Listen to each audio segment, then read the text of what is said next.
the first written account of near-death experiences. But the term is really misleading.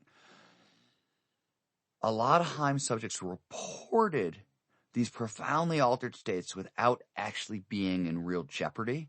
They only thought they were in life-threatening situations, and that's the key detail, right? If these experiences are mystical, if they only arose in dire straits, right, when our life is on the line, then perhaps they really were communications from beyond the beyond.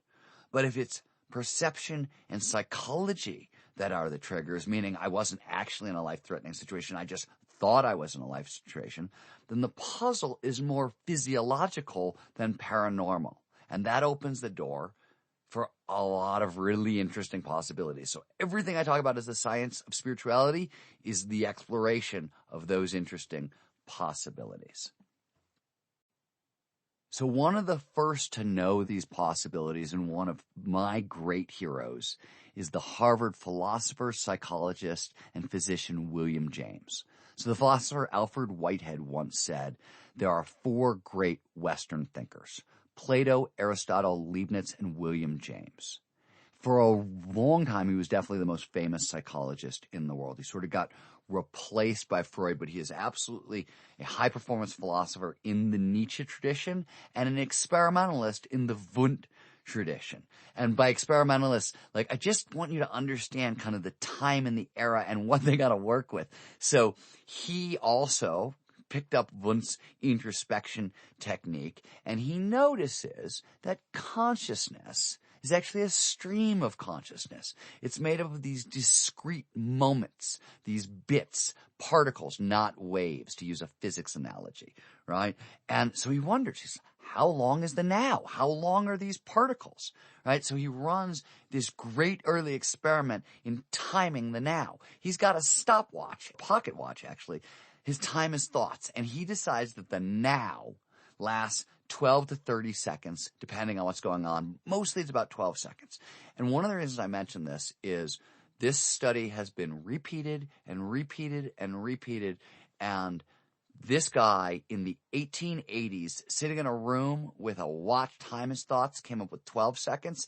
And now, 150 years later, we've got atomic clocks we can measure down to the whatever. Turns out the now is 14 seconds long on average. He was off by 2 seconds, which is not bad. James is an amazing, amazing character. He's had an amazing, amazing life. His father is this incredibly eccentric theologian. The whole world, Emerson, Thoreau, passes through his Boston home, all of them. His brother is Henry James, the novelist, right? And his brother is something of a problem for William as he's growing up. By the time Henry was 19, he's already writing, and he's getting famous by the time he's 26.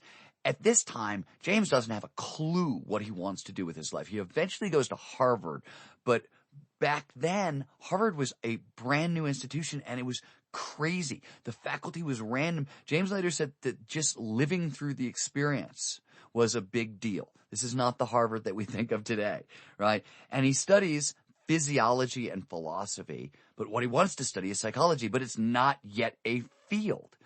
And James actually is the man who convinces the dean of Harvard at that time that he should be able to teach a class in what becomes psychology. So he's often talked about as the godfather of American psychology. And he wrote, published in 1890, we're going to talk more about this in a second, the very first psychology textbook. But more importantly, what I want to start with James is he comes out of Harvard and he has a serious bout of depression. And it's bad. Panic attacks, hallucinations, can barely get out of bed. And his father, later in his life, suffered the same problem. And James, usually influenced by Darwin, right, is worried that biology is destiny, that he actually has no control of his life, and that the depression, they're never going anywhere. They're just going to get worse and worse and worse. And he concludes that free will itself is an illusion. And he stays in bed for years. And then in 1870, he reads an essay by Charles Renouvier, and something in the essay works. Everything starts to calm down, and he has this insight. He decides, because he's been put into this panic by the fact that he doesn't have free will, he decides he's going to believe in free will. He's going to test out his belief in free will by believing in free will, or as he said, my first act of free will shall be to believe in free will. And the crazy thing is it works. James feels better, a lot better. He gets out of bed. He gets back to Harvard. He gets his life back. He becomes one of the world's greatest thinkers. And it leads him to what I think of as his first sort of great conclusion. The great thing then in all education is to make our nervous system our ally instead of our enemy. And this idea is, I think, the foundation of kind of the modern science of high performance, right? And he is very scientific about it, but he's also, James is incredibly open-minded. And as we'll see in a minute, he's very open-minded to a lot of spiritual ideas. And he is trying to hold, just like Nietzsche tried to hold, both the kind of the spiritual side and the scientific side at once. And this is a really famous quote by James when he was talking about sort of this idea. The point, which as evolutionists we are bound to hold fast to, is that all the new forms of being that make their appearance are really nothing more than the results of the redistribution of unchanging materials. The selfsame atoms, which, chaotically dispersed, made the nebula, now jammed and temporarily caught in peculiar positions, form our brains. And the evolution of the brain, if understood, would be simply the account of how the atoms came to be so caught and jammed. In this story, no new natures, no factors not present at the beginning are introduced at any later stage.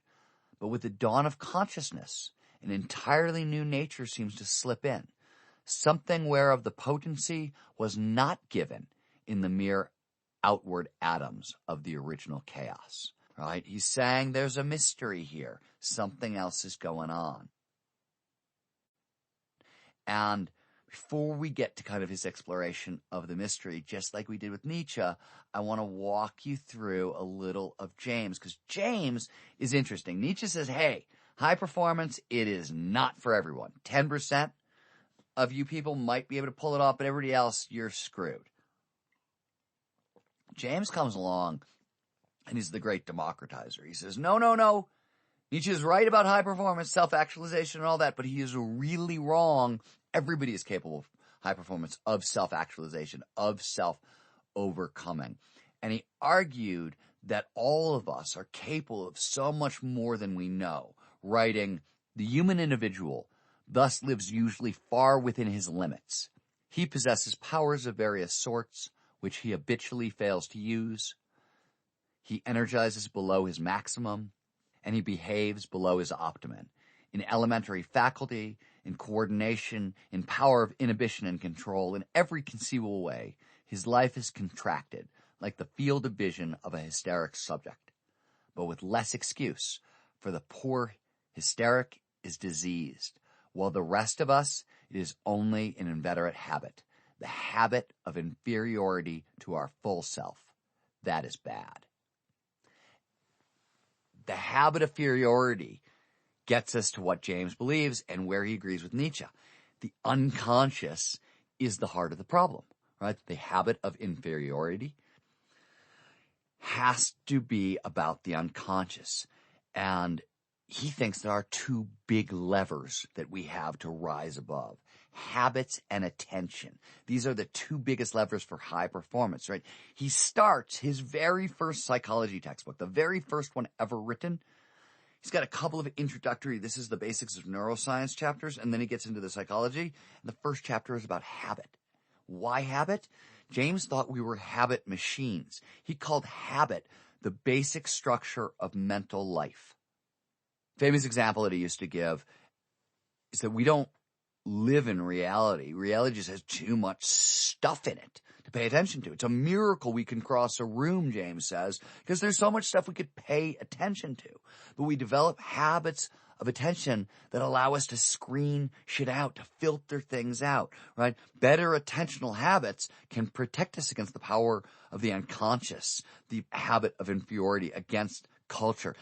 James loved to paraphrase Aristotle about what's possible if you take this line of thinking out far enough, and he used to say, if you sow in action, you reap a habit. If you sow a habit, you reap a character. If you sow a character, you reap a destiny, right? Habits are a superpower, and bad habits, like depression, is an outgrowth of poor habits. It's a debilitating habit of thought, right? So high performance, in James's view, is the result of good habits overcoming bad habits. And one of his really famous quotes about this was about a second wind and overcoming kind of our first wind and getting to our second wind. And he writes, everybody knows what it is to start a piece of work, either intellectual or muscular, feeling stale. And everybody knows what it is to warm up to his job. The process of warming up gets particularly striking in the phenomenon known as the second wind. On usual occasions, we make a practice of stopping an occupation as soon as we meet the first effective layer of fatigue. We have then walked, played, or worked enough, so we desist. That amount of fatigue is an efficacious obstruction on the side of which our usual life is cast. But if an unusual necessity forces us to press onward, a surprising thing occurs. The fatigue gets worse up to a certain critical point when gradually or suddenly it passes away, and we are fresher than before.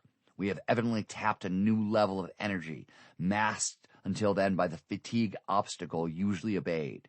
In exceptional cases, we may find, beyond the extremity of fatigue distress, amounts of ease and power that we never dreamed ourselves to own, sources of strength habitually not taxed at all, because habitually we never pushed through the obstruction, never passed through those early critical points.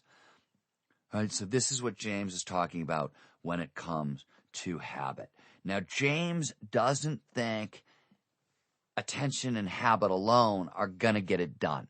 James is also really intrigued about the spiritual side of things, and he's really interested in flow. James, and this is, by the way, true of Nietzsche, it's true of most of the great thinkers in the 1800s, he's a serious athlete. He does a ton of mountaineering, a ton of hiking. He's an avid tennis player. And while he's teaching at Harvard, he's also one of science's wilder men, right? He's this extreme sensation seeker who's often running experiments on himself. And a lot of those experiments involve psychedelics, which in the late 1800s was primarily nitrous oxide, laughing gas, but he toys with mescaline, which is discovered a little later in his life. And we'll talk about that as we move further along in the book. But at the same time that he's doing all these experiments on himself and doing this introspective work and kind of laying the foundation for psychology, he is also doing a giant survey of the world's spiritual literature, right? He wants to come up with an accurate catalog of all the possible types of mystical experiences and their psychological ramifications. And he's looking at Eastern traditions, Hindu traditions, at Tibetan traditions. He's also looking at Quaker traditions. He's spending a lot of time in seances, which are very, very popular in the late 1800s. So he's all over the board, right? And one of the things he notices, so it doesn't really matter what drug he seems to try or what spiritual tradition he studies, all these so-called mystical experiences have similar commonalities. Same variations on the theme that Albert Heim reported. The vanishing of the sense of self, time dilation, a feeling of oneness with everything, a radical clarity of thought. Now, he notices a couple really key details. The first is that on the other side of these mystical experiences, people are radically different. The experiences are psychologically profound. On the other side of these experiences, people are happier, they're more content, they're significantly more fulfilled, and the results are undeniable, right? So it doesn't matter how fantastic the nature of the events are, what the story that surrounds the events are, right? It doesn't matter if it's a Christian mystic who's believing something about Jesus being raised from the dead, or the Buddha believing it doesn't matter. That's the package, right? It doesn't matter what the package is, what the story is, right? These stories could be true, they could be bullshit, we don't know. He doesn't care because he's saying, look, even if they're bullshit, the effect is not. The effect is profoundly psychologically real, right? He writes, these are states of insight into the depth of truth unplumbed by the discursive intellect. They are illuminations, revelations, full of significance and importance. And as a rule, they carry with them a curious sense of authority for aftertime, meaning they're powerful. We have the experience and we believe it's real. And he also writes, on the other end, we discover a new zest, which adds itself like a gift to life, an assurance of safety and a temper of peace, and in relation to others, a preponderance of loving affections, right? So what is he saying? He's saying spiritual experiences calm you down, they make you feel safer and more loving. And he discovers 4 fruits of religious spiritual experience that occur no matter what the experience is, no matter whether or not you think the belief that underpinned the experience is true or not. All these experiences produce elation and freedom. Selfhood makes away. There is a shift towards love, and there is an awareness of a larger power, of a force greater than oneself, right? He also notices, right, when it comes to flow and high-risk experience, he extends this idea too. Albert Heim had said, hey, wait a minute, high-risk experience produces a spiritual experience and also heightens our mental faculties. And James notices that there's a physical impact as well, right? You don't just get mental high performance out of these states, you also get physical high performance out of these states, right? And all of this, right, leads him to what is one of his most famous conclusions about consciousness. You've probably heard this before. And he says most people live in a very restricted circle of their potential being. They make use of a very small portion of their possible consciousnesses and the soul's resources in general, much like a man who, out of his whole organism, should get into the habit of using and moving only his little finger, right? But James also realizes, right, like we're not doomed to stay this way. And one of the secrets to James's high performance is having these experiences, these spiritual experiences, in writing. Our normal waking consciousness, rational consciousness as we call it, is but one special type of consciousness, while all is about us, parted from it by the flimsiest of screens. There lie potential forms of consciousness entirely different. We may go through life without suspecting their existence, but apply the requisite stimulus, and at a touch, they are there in all of their completeness. So what is that requisite stimulus? For him, definitely pointed out that psychedelic drugs will provoke these experiences as a host of spiritual experiences, but he also shares Heim's opinion, writing in his really famous book on all this work, The Varieties of Religious Experience. Great emergencies and crises show us how much greater our vital resources are than we supposed. And finally, James is a huge proponent, like Nietzsche, in cosmic consciousness, in some kind of cosmic unity, in an awake universe. In fact, he wrote, the great central fact in human life is the coming into a conscious, vital realization of our oneness with this infinite life and the opening of ourselves to this divine inflow. Note the use of the word flow. To recognize our own divinity and our own intimate relation to the universe is to attach the belts of our machinery to the powerhouse of the universe. One need remain in hell no longer than one chooses to. We can rise to any heaven we ourselves choose, and when we choose so to rise, all the higher powers of the universe combine to help us heavenward. Now, that is a fairly spiritual statement from the guy who is credited with kind of founding modern psychology. So at this point in time, right, late 1800s, early 1900s, science and spirituality, science and high performance, they're all really tied together. And then comes Freud, and everything sort of goes to hell, and he changes everything. Freud kicks off what I talk about as the 100-year detour. But he starts out really similar to James, right? They're both obsessed with consciousness, right? They've got similar interests. One of James's big discoveries, some say it's his biggest, was that our hopes and our desires and our needs are the cornerstones of our belief system, and that those beliefs actually shape reality, right? They shape the world as we experience it. Freud agreed, right? But he felt that our hopes, our beliefs, and our desires, they got a mind of their own, our unconscious mind that influences everything, right? This is basically Darwin 40 years later. What Freud is saying, what we've learned from Darwin, is that there are these primal animal instincts. And what Freud is saying is those instincts are still running through the unconscious, right? This is why you never get to sort of get beyond the weight of mommy and culture.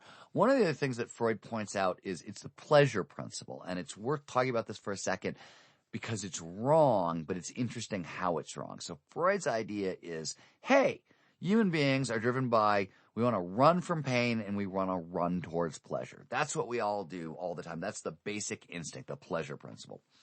Well, it turns out, actually, and we're going to hear more about this later on, that the experience that people enjoy the most in life is flow. And interestingly, flow shows up for reasons that we're going to get to later when we are using our skills to the utmost, when we are pushing ourselves. And oftentimes, as in athletics for sure, it shows up when you're in horrific physical pain. You may not notice the pain, but it's there. So skiers, right, that you may be in flow on the run down and then on the chairlift up, you're in horrific pain. So Freud was wrong. It is not we run from pain and towards pleasure because the experience that people will seek out the most can often be a very painful experience. So Freud is wrong, and Nietzsche, by the way, with we have to go through our suffering to break through to the other side, Nietzsche's probably a little more right here, but Freud sort of takes it sideways. Right, so Freud thinks we're governed by these instincts, and he thinks that most of our psychological issues are repressed childhood trauma. And this is where Freud is totally wrong, right? He is obsessed with repressed sexual desires, with repressed childhood trauma, and we just don't repress things in the way that Freud thought. That's what the neuroscience and the psychology shows, right? But we do form remarkably bad habits around these things. So James was right. Freud really never felt you could get past the weight of mommy and culture. He did say, with enough psychoanalysis, you can sort of get free of it. And what he thought on the other side was some kind of higher love experience. But he really doesn't think you can get away from your own crazy, right? That mommy and culture, they just weigh too much, and culture is stored in the unconscious, and the wound is too deep, right? And when I talked about the 100-year detour earlier, what happened there is Freud basically, while James was really open to spirituality, Freud was not, right? He thought religion and spirituality were fairy tales. He thought they were neuroses. They had no place in science. And, while James talked about that oceanic feeling of cosmic unity, right? Freud thought this was like a neurotic regression into the womb and a symptom of psychopathology, right? Very different interpretations of the same experience. And big point with Freud is Freud says, hey, all this stuff, William James, Nietzsche, all that high performance, that's neat. That's fantastic. But psychology, we're not doing that. We're about fixing pathological problems, right? We're not about exploring psychological possibilities. And this kicks off the 100-year detour. Now, there are a couple exceptions in the detour, and I want to poke at them. And obviously, you can't talk about Freud without talking a little bit about Jung. And Jung is interesting because Jung agrees, right, with the Nietzsche and James and Freud that culture weighs a lot. Right? But he breaks with Freud. He says, wait a minute, there's a whole lot more going on than just repressed sexuality and childhood trauma. And what he adds to our discussion, I think, are three critical ideas, right? First, he picks up Nietzsche's idea and James's idea and Darwin's idea that the mind is evolving, right? Now, this is an idea that is really prevalent in psychology, that minds evolve, and it sort of disappears in the 1970s. And I'm not quite sure why, but people are really concerned with it for a while, and Jung included. Just as the human body represents a whole museum of organs, he writes, each with a long evolutionary history, so we should expect to find that the mind is organized in a similar way. By history, I do not mean the fact that the mind builds itself up by conscious reference to the past through language and other cultural traditions.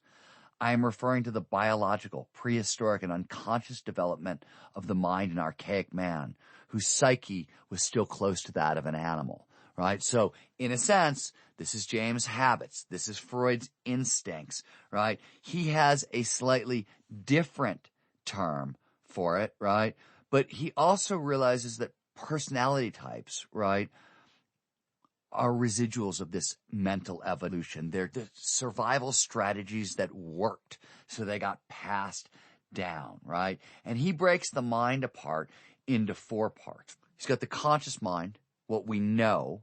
Then he's got the ego, which is the gatekeeper of consciousness. It's sort of an organizing principle. Then he's got the personal unconscious, our memories, our unconscious fixations. And then he's got a term that I'm sure you've heard and often gets misused, the collective unconscious. When Jung uses this, he does not mean this in a woo-woo metaphysical way, right? The collective unconscious are where the archetypes live, and these are cultural survival strategies. So it can be fear of snakes, right? Inherited distributions. These are fears. These are thought patterns. These are behavior patterns, right?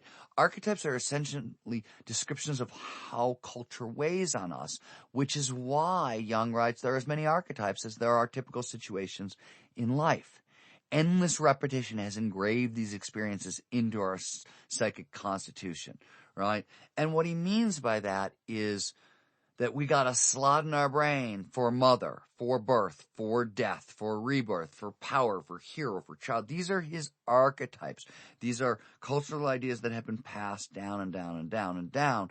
Now, Jung's goal, same as Nietzsche's goal, same as James's goal, it's self-actualization, right? Jung's term is individualization, right? It's developing all of who you are. And this includes your archetypes, right? So your archetypes are different aspects of your personality that Jung says you have to cultivate, blend together, and then confront their shadow side, right? But the archetypes are essentially how we carry the weight of the past into the present through neuronal structures. This becomes Claude Levi-Strauss's structuralism, which is, wow, there are these fundamental structures in the brain that affect the way we perceive reality. Or Chomsky comes along and says, oh, we've got this innate universal grammar. And this is Derrida's views on language that we talked about.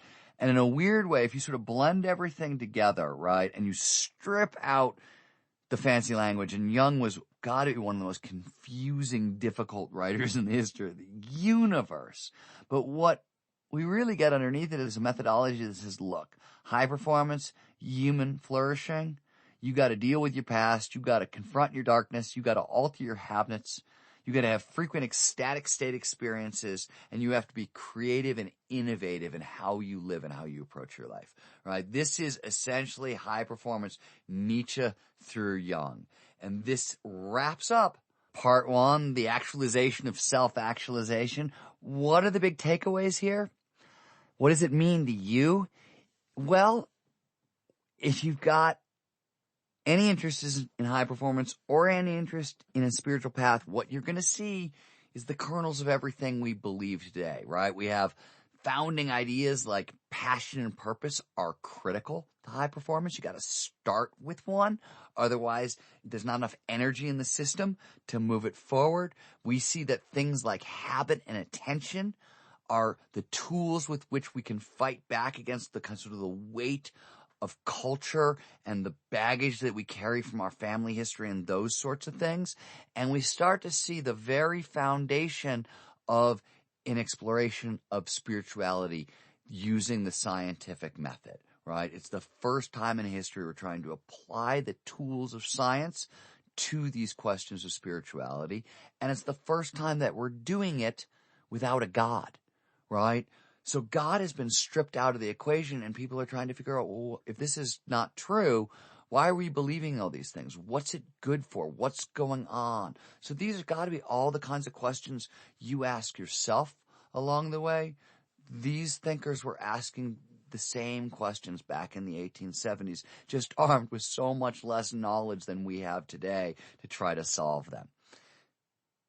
So with that, we're going to jump into part 2.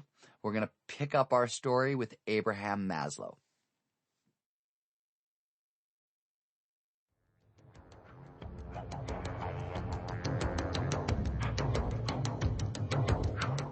Sounds True presents Mapping Cloud 9, Session 2, where spirituality and high performance split, with Stephen Kotler.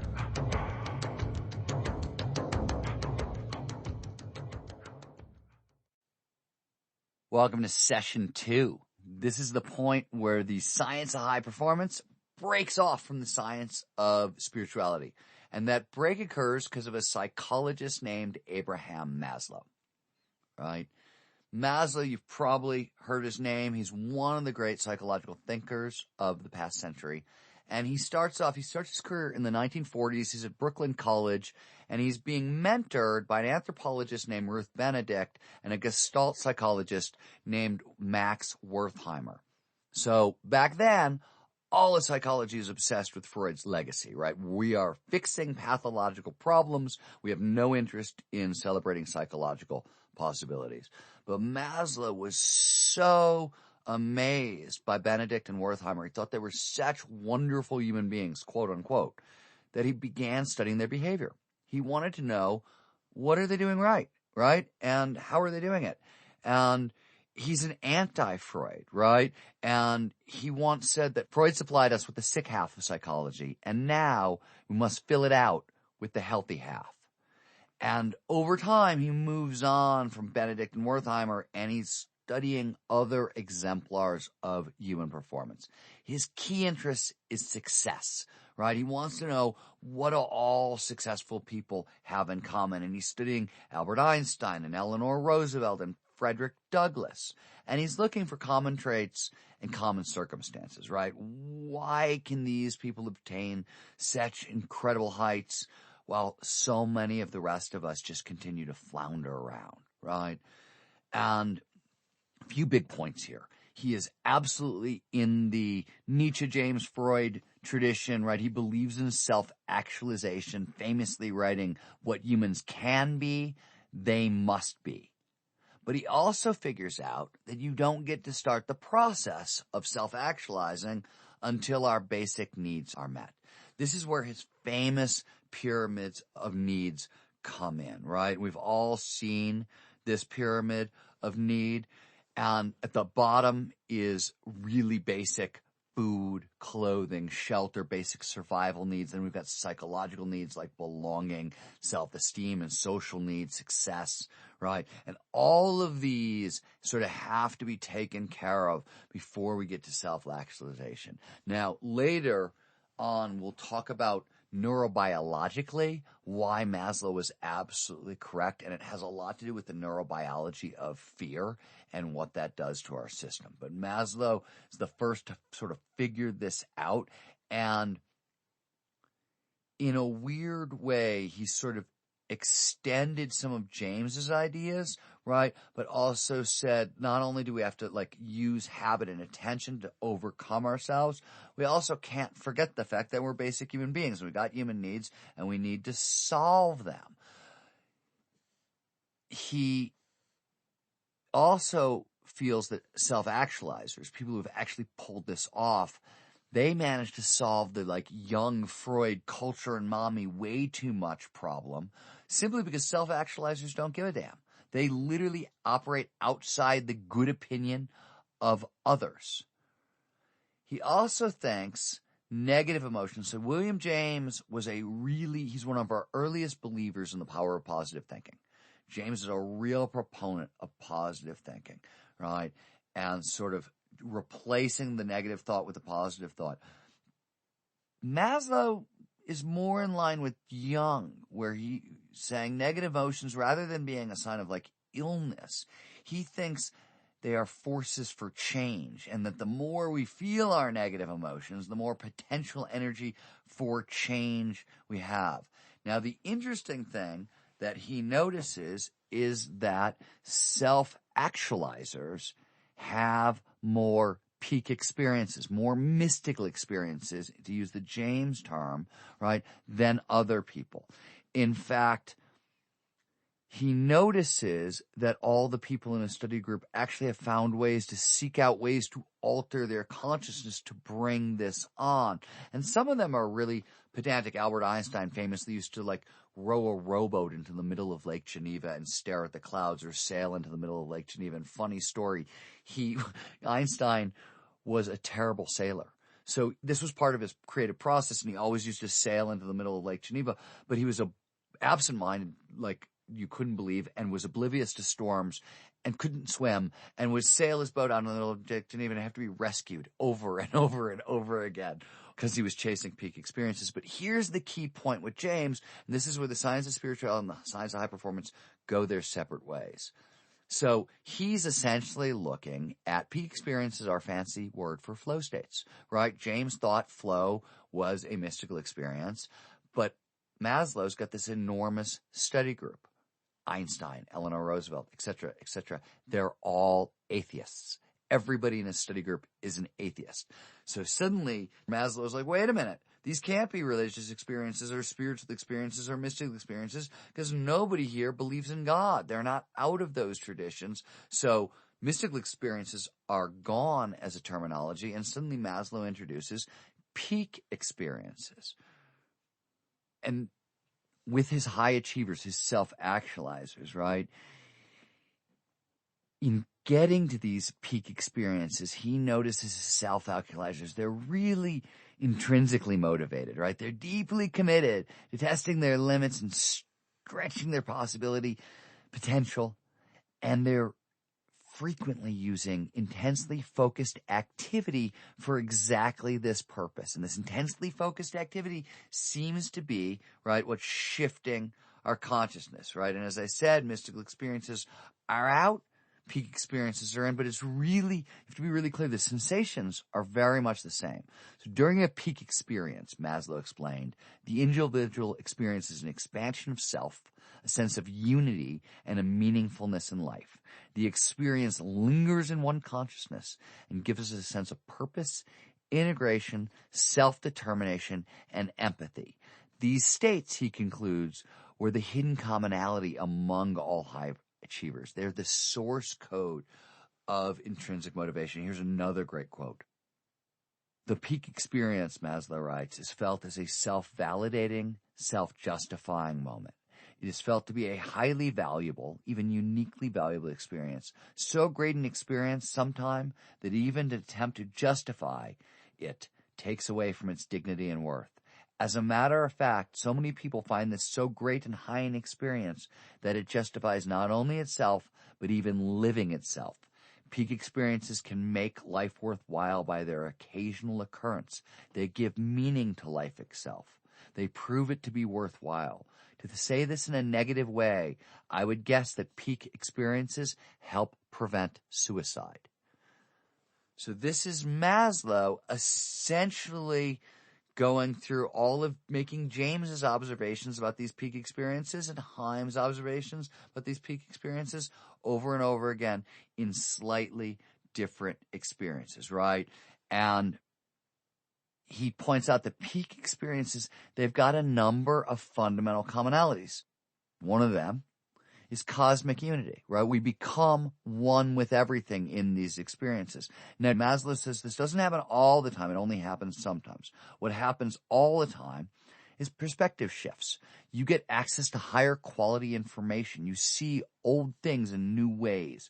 And just like James noted you were more loving on the other side, same thing with Maslow, right? On the other side of these experiences, we are wider, we're more empathetic, we're less human-centric in our viewpoint. He pointed out that self vanishes, right? And that these experiences are ego-transcending.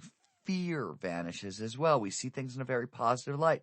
Time vanishes, right? He wrote, the person in a peak experience may feel a day passing as if it were minutes, or also a minute as intensely lived that it might feel like a day or a year or an eternity even. There is a very sensation that this sensation, the experience of the peak experience, this experience is the point. This is the meaning of life. And most importantly, the peak experience crushes nihilism, crushes the problem of nihilism, right? the problem after God is dead is how do we find meaning in life? What Maslow points out is the peak experience is the meaning in life. This was James's idea too, right? That high performance, it's got these basics. You got attention, you got habit, but you also need these peak experiences. Same thing for Maslow, right? He says you got to deal with your basic needs, all of your basic needs, and you got to have the mystical experience. So you have to have high performance and spirituality both together if you really want to go A to B here. The other thing that it's important in Maslow, it comes up again and again, right? Nietzsche's a big proponent of suffering, right? You got to go through your suffering.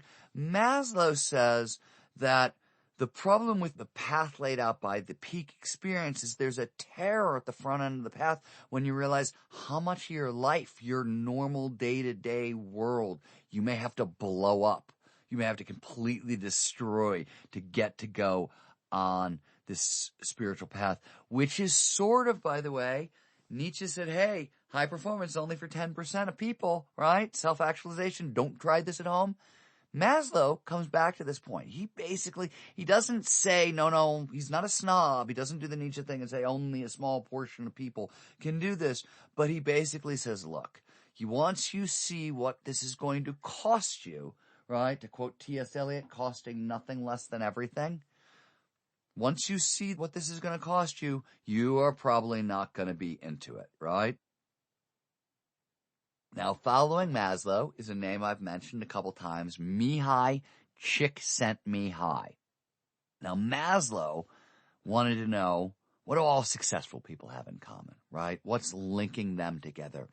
Csikszentmihalyi, who is the former chairman of the University of Chicago Psychology Department, then he went on to Drucker University in California, and he has just retired. But in the 1970s, he's at the University of Chicago, and he wants the common answer to Maslow's question. Maslow was like, what do all successful people have in common? Csikszentmihalyi wants to know about everybody. When everybody, normal people, are at their best, when we're performing at our best, when we're feeling our best, what's going on, right? So Csikszentmihalyi solves this problem, and he solves it by discovering flow. He's often talked about as the godfather of flow psychology, but his story essentially spans the whole of the 20th century. He's born in Flume, Italy, in what now is Reykjavik, Croatia, on September 29th, 1934. He's the son of a Hungarian diplomat. And his childhood is totally war-torn, right? He's running from the Nazis on one side and the Russians on the other. One of his brothers is killed. Another is exiled to Siberia. He ends up, when he's 7 years old, sent to an Italian prison camp. And in prison, he learns to play chess. And he becomes obsessed with the game. And he notices that when he plays chess, everything else but the board just disappears, right? Nothing else seems to penetrate his consciousness. So there's no armed prison guards, no prison he can't leave. He doesn't have a dead brother or missing siblings, right? Chess allows him to forget the tumult, to make a best of a bad situation. And this, he notices, is something of a rare talent. In prison, Csikszentmihalyi told audiences when he spoke at TED, I realized how few of the grown-ups around me were able to withstand the tragedies the war visited upon them. How few of them had anything resembling a normal, contented, satisfied life once their job, their home, and their security was destroyed.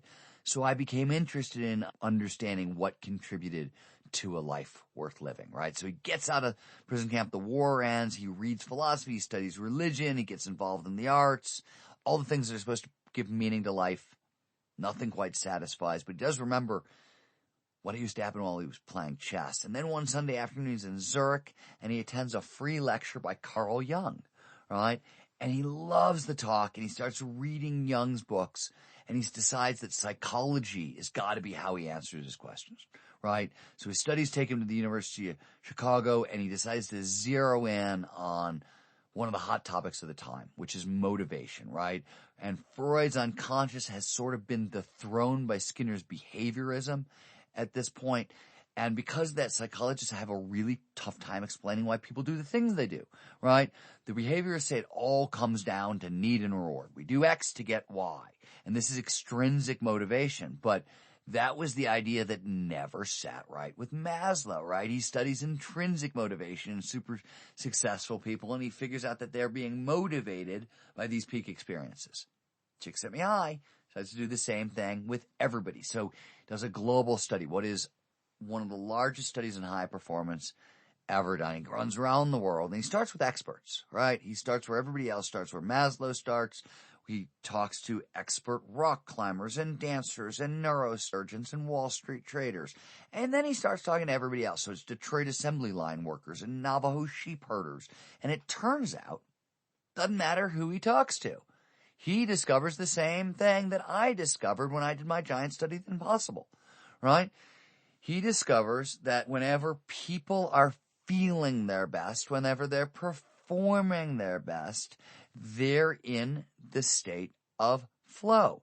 And renames peak experiences flow because as he's running around the world talking to people about these, when was the time in your life you felt your best and performed your best, everybody keeps saying the same thing. Well, I'm in this state of consciousness, and every experience, every action, every decision seems to flow effortlessly, perfectly from the last, right? Csikszentmihalyi talks about flow as being completely involved in an activity for its own sake. The ego falls away. Time flies. Every action, movement, and thought follows inevitably from the previous one, like playing jazz. Your whole being is involved, and you're using your skills to the utmost. So peak experiences are out, and flow states are in. And once again, it's a phenomenological description. It's a description of how the state makes us feel. Now, also, I want to give away a little secret here, which is underneath that feeling of flow, right? To feel like every decision, every action is flowing seamlessly, effortlessly, perfectly from the last, this is telling us something fundamental. It's telling us that whatever else is true, flow is as close to near perfect. And note I said near perfect, not perfect. Near perfect high-speed decision-making as we can get. He also, right, he shares James's belief and Nietzsche's belief that you have to get this experience by pushing far beyond our limits, right? Freud had the pleasure principle, and I said flow undoes it, right? This is what undoes it. Csikszentmihalyi writes, the best moments in our lives are not the passive, receptive, relaxing times. The best moments usually occur if a person's body or mind is stretched to its limits in a voluntary effort to accomplish something difficult and worthwhile, right? Csikszentmihalyi is also the one who does the psychological research that identifies the 9 core characteristics of flow, which at the time are what he calls a challenge skills balance. This means that in flow, we are using our skills to the utmost, right? We are stretched to the edge of our skill set so that our skills are just enough to handle the challenge of the task at hand. We're going to come back to this idea and really tease it about in the last section of this book. It identifies immediate feedback and clear goals as 2 other conditions of flow: complete concentration on a limited field of view, right? A feeling of being in control, this sense of effortless effort, right? What the Taoists call effortless effort, flow of being pushed by something greater than you, altered perception of time, loss of self, and the merger of action and awareness. And he also said that these states are autotelic. Autotelic is a fancy word for an end in itself. What he's basically saying is these states are the most addictive on earth. But psychologists don't like the word addictive, so they use autotelic, which means an end in itself. What it really means is that once an activity produces flow, we will go really, really, really, really far out of our way to get more of it. Now, he also discovers 3 more things that are really important to the discussion of flow. First thing is that flow is universal. It's ubiquitous. It shows up in anyone, anywhere, provided certain initial conditions are met, right? He also discovers that flow is a spectrum. And this is really tricky, and it's really important to understand. So on the lower edge of the spectrum in what he calls microflow. He says what you get all of flow's core characteristics, they all show up, they're just dialed down really low. Now, research done at the Flow Genome Project and research done by other researchers are starting to look at that, and we don't know if that's exactly true. It may be true that you can get into flow and, for example, that sense of control that you get never shows up. And you've just got, like, you lose track of time and you forget that you have to go to the bathroom. So earlier I talked about, like, that quickie email. You sit down to write that quickie email. You look up later, you've written an essay.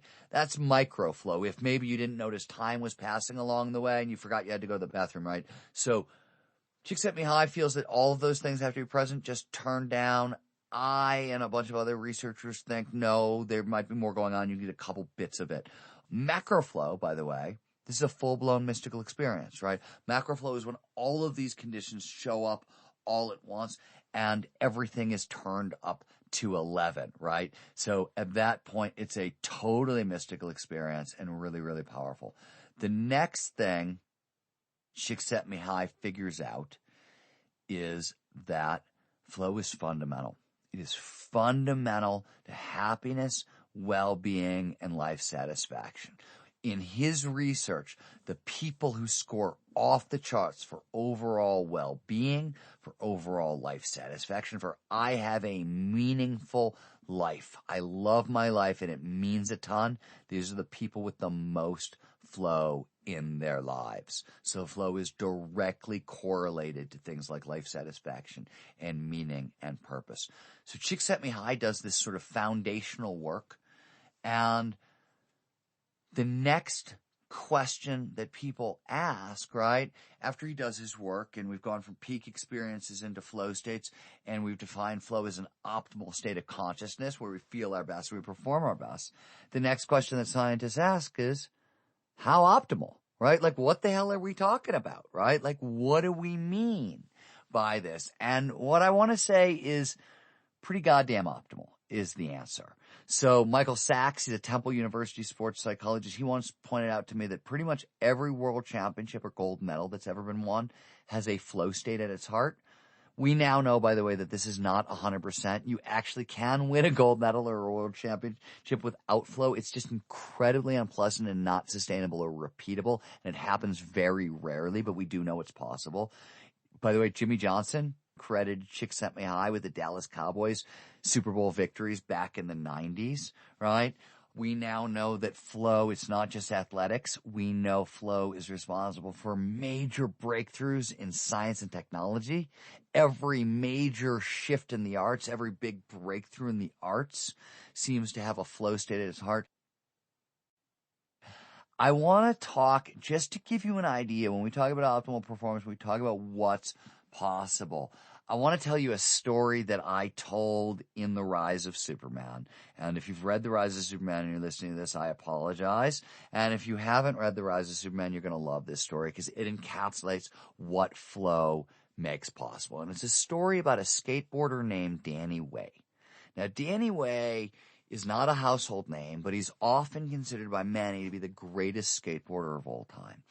And he is the creator of what is known as the mega ramp. He introduces this in a 2003 skate video, the DC video, and nobody knows what the hell to make of it. It is utterly, it looks more like a surrealistic painting than anything you would ever skate down. So Jake Brown, who once actually nearly died in a mega ramp miscalculation, told the New York Times the first time he saw it, it was like 3 times the size of anything I'd ever seen in skateboarding. It was crazy. It still is crazy. Danny Way in 2004, he convinces the X Games to make the mega ramp, which is, by the way, a 70-foot roll in to what is like a 50-foot gap jump that lands into a quarter pipe that tends to throw people 50 to 70 feet above the quarter pipe. It's a monster, right? Any error along the way could kill you. It's that big, right? 2004, he convinces the X Games to make the mega ramp the center of the skateboarding competition, right? He also claims it's the only way he's going to compete in the event, and no surprise, right? He wins. Same year, he's flying over the Great Wall of China, looks down, and decides that, hell, I want to jump the Great Wall of China. I want to use this mega ramp to jump the Great Wall of China. It's never been done before. He decides he's going to do it. So he goes to China on an inspection tour, right? He wants to find a launch point, and he settles on the Zhuan Gate, which is the widest spot on the wall, and he thinks it does the most honorable skateboarding and the Great Wall of China if this is where he's going to jump it, right? And goes home. His ramp builders start building the ramp, right? And he thought he was going to have to jump maybe 50, 60 feet, and they're measuring it out, and they realize, right, Wei's now back in the States, they're in China, they reach him by satellite phone, and call him up, and they're like, Danny, buddy, you may have to clear a gap of over 70 feet to jump the wall. Isn't that, just too gnarly? Danny doesn't even pause, and his answer, which has since ended up on T-shirts, is no, nothing's too gnarly. But I have to say, when all this was said and done, that Great Wall mega ramp, it was pretty gnarly, right? The roll-in, the ramp he's got to skate down, it's 100 feet long. It is the size of an Olympic ski jump. It leads to this 70-foot gap jump over the wall into a 32-foot quarter pipe, which is the largest anybody's ever constructed. So that pipe is going to throw him 35 feet in the air. So he's going to be over 70 feet above the deck. So, right, any fall is fatal. Any error could have fatal consequences. But this is the problem in skateboarding. Skateboarders make errors, right? It is a game of failure. And Wei once said, and this isn't interesting, it speaks to flow, skateboarding is a game of failure. That's what makes the sport so different. Skaters are willing to take a great deal of physical punishment. We'll try something endlessly, weeks on end, painful failure after painful failure after painful failure. But for me, when it finally snaps together, when I'm really pushing the edge and skating beyond my abilities, there's a zone I get into. Everything goes silent. Time slows down. My peripheral vision fades away. It's the most peaceful state of mind I've known. I'll take all the failures. As long as I know that feeling is coming, that's enough to keep me going. Wei's trademark is that he keeps going, and he keeps going. And in fact, he shows up in China the day before the event, and he's going to take a practice run on the mega ramp. And it turns out it's going to be his only one. So he climbs to the top of the mega ramp, and the thing to know is Danny Wei is actually afraid of heights. He's terrified of heights. This platform is 100 feet off the deck, and it's wobbling. It's shaking back and forth. He's bouncing up and down, and the whole thing starts to shake and reverberate. And this is a really bad sign. A couple years earlier, a BMX rider tried to jump the wall, but a bad ramp construction sent him over the landing pad and into the side of a mountain, and he died from massive internal organ failure a couple hours later. So it's a big deal, right? Last person who tried to jump this wall died for this effort from a bad ramp, and his ramp isn't working so well. He decides to take a practice run anyways, and it's his only one. He built a ramp to train on this in the desert. China, a lot of humidity. The air is too thick. It slows him down. He underjumps the gap. He pancakes. He ragdolls. He flips over. His knee is shattered. His ankle is shattered. His leg is in horrible shape. He is rushed to the hospital, and he decides, trademark Danny Wei, he walks out before going to see the doctor. He doesn't even want to know the extent of the damage. And he comes back to the ramp. And while he's in the hospital, the ramp builders are going back at it trying to fix the ramp to make it work better with the humidity. So they're making the ramp bigger. So the next day, right, millions and millions and millions, 125 million Chinese people are watching. He can barely walk. He climbs 10 flights of stairs. That second time, he's literally lifting his legs step to step to step. He's moving slowly. He's breathing hard. His head is hanging down. He gets up to the top, and it looks like he's paging like a cage animal in the video of this, right? He sort of raises one arm to quiet the crowd, puts his board down, shifts his weight forward. Mind you, shattered ankle, shattered knee. And he's about to try to jump the Great Wall of China on a skateboard. And he pulls it off. 5 seconds after his ramp makes contact, he jumps the Great Wall of China.